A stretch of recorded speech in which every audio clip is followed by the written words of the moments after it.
Welcome to Suman TV. నేను మీకు ప్రస్తుతం అన్నమయ్య జిల్లా గాలిబీడు మండలంలో ఉన్నటువంటి వడిసలంకలో అయితే ఉన్నాము. ఈరోజు ఇక్కడ ముఖ్యంగా ఒక తోటలో కృష్ణారెడ్డి అనే వ్యక్తి హత్యకు గురే కావడం అయితే జరిగింది. అలాగే వ్యక్తిగత కారణాల లేకపోతే వేరే వివాదాలు ఉన్నాయనే అంశంపై కుసూరి ఇక్కడ ఉన్నటువంటి బంధువులు కావచ్చు, ఇక్కడ పోలీస్ డిపార్ట్మెంట్ అయితే ఎంక్వైరీ చేస్తున్నది. అలాగే ఒకసారి మనం మాట్లాడే ప్రయత్నం అయితే చేద్దాం.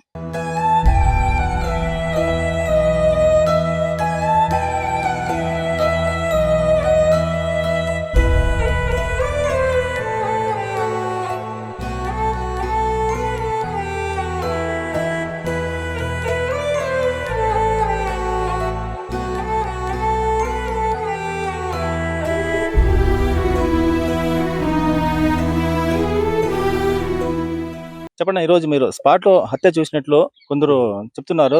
దానికి మీరు స్పాట్ లో ఉన్నారా? మీరు నేను లేను, అక్కడ నుండి వచ్చినా దూరం నుండి చూచా మామ పడిపోయినాడు. మామ అన్నా పలకలే, రక్తం చూసి వెనక్కి పరిగెత్తి వెళ్ళిపోయినా.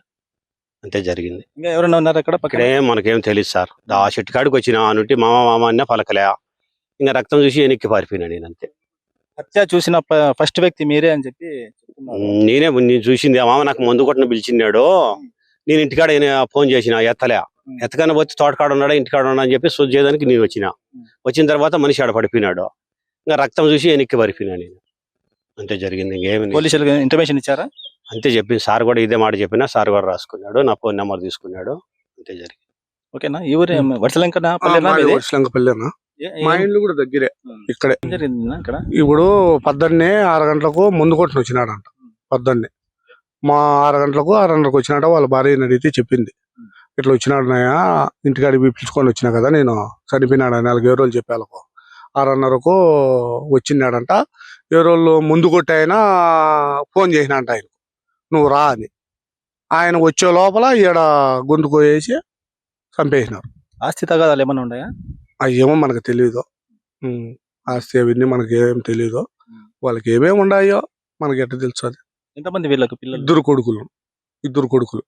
ఎక్కడ ఉన్నారు వాళ్ళు మైసూర్లో ఉన్నారు. అది మనకేం తెలుసు? అది నేను కూడా పిల్లలు స్కూల్కి వదలమిన్నానా, 7 రోజులు ఫోన్ చేసి చెప్పి ఇట్లా వాళ్ళ భార్యను పిలుచుకొని రా, గొంతుకు వచ్చి చంపేసినారు నెలకు. నేను ఇంటికాడికి పోయి ఆ అక్కని ఎక్కించుకొని వచ్చిన నేనే.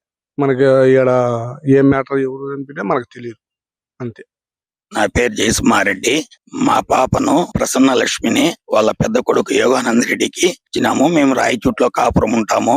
మాకు ఇన్ఫర్మేషన్ వస్తానే వచ్చినాము. ఏం జరిగిందని కూడా పూర్తిగా తెలియదు. ఇక్కడికి వచ్చినాక మర్డర్ జరిగిందని ఫోన్ చేశారు. వచ్చినాము. వేరే విషయాలు నాకు తెలియవు. చాలా ఘోరంగా అయితే గొంతు కోసి చంపడం అనేది చాలా బాధాకరమైన విషయము.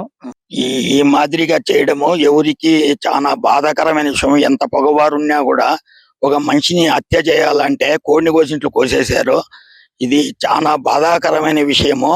దీనిపైన తగిన చర్యలు తీసుకోవాలని ప్రభుత్వాన్ని కోరుతున్నాను.